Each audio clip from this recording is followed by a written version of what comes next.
రాష్ట్రంలో కరువు పరిస్థితులు ఇంకా వెంటాడుతూనే ఉన్నాయి. పంటలు లేక, ఉపాధి లేక గ్రామాల్లో ఆహార కొరత ఎక్కువగా ఉంది. ఇక పోషకాహారం దొరకడం చాలా కష్టంగా ఉంది.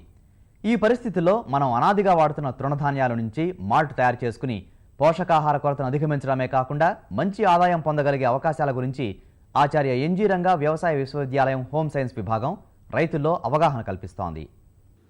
గతంలో రాగి, జొన్న, పెసర, గోధుమల వాడకం ఎక్కువగా ఉండేది. ప్రస్తుతం కొంతమేర తగ్గింది. ఈ కరువు పరిస్థితుల్లో తక్కువ నీటితో పండించుకోగలిగిన మంచి పోషక విలువలున్న పంట రాగి. రాగుల్ని నేరుగా వాడే కంటే మొలకలు వచ్చాక పిండి పట్టించి వాడుకుంటే అది మంచి పోషకాహారంగా పనిచేస్తుంది. దీని వాడకం గురించి రైతుల్లో వ్యవసాయ విశ్వవిద్యాలయం ప్రచారం చేస్తోంది.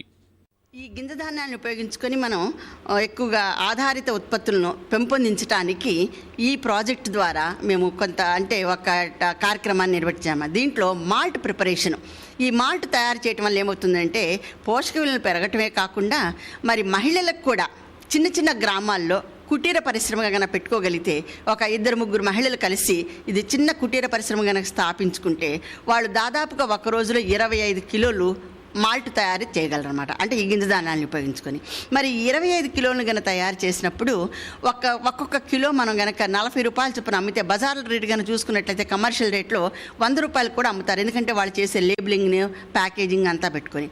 కానీ మనము ఈ కుటీర పరిశ్రమల ద్వారా మనం చేసుకుని అమ్మే దాంట్లో 40 రూపాయల కిలోకి అమ్మినప్పటికీ కూడా వీళ్ళకి దాదాపుగా ఎంత లాభం ఉందంటే 6,200 రూపాయలు లాభం వస్తుందన్నమాట ఈ మహిళలకి.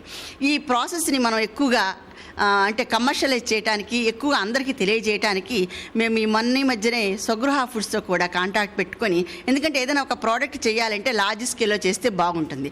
ఇప్పుడు ఈ మాల్ట్ని మేము ఈ చిన్నపిల్లలకి, గర్భిణీ స్త్రీలకి, పాలిచ్చే తల్లులకి వాడటానికి, వాళ్ళ ఆహారంలో మేము ప్రతిరోజు ఇవ్వటానికి ఒక 3 నెలలు మేము ఫీడింగ్ ట్రయల్ చేయాలనుకుంటున్నాము కదా. దీని సందర్భంగా ఈ స్వగృహ ఫుడ్ వాళ్ళకి మేము ఈ ప్రోగ్రామ్ని ఇవ్వడం జరిగింది. అంటే వాళ్ళు తయారు చేసి మాకు ఇస్తారు.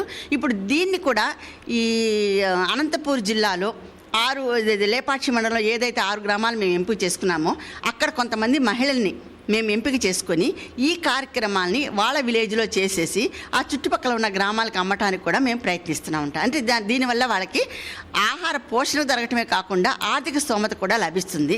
వాళ్ళకి ఒక కుటీర పరిశ్రమగా 5-6 యూనిట్లు కనుక కలిపి చేస్తే ఇంత వస్తు రావచ్చునని చెప్పేసి మేము ప్రయత్నించడం జరుగుతుందన్నమాట. అనంతపురం జిల్లాలోని కొన్ని గ్రామాల్లో వ్యవసాయ విశ్వవిద్యాలయం ప్రయోగాత్మకంగా ఈ పథకం ప్రారంభించింది. దీన్ని స్ఫూర్తిగా తీసుకుని రైతు మహిళలు తాము పండించే ఉత్పత్తులన్నింటికీ విలువ జోడించుకుని మార్కెట్ చేసుకోగలిగితే మంచి ఆదాయం ఉంటుంది.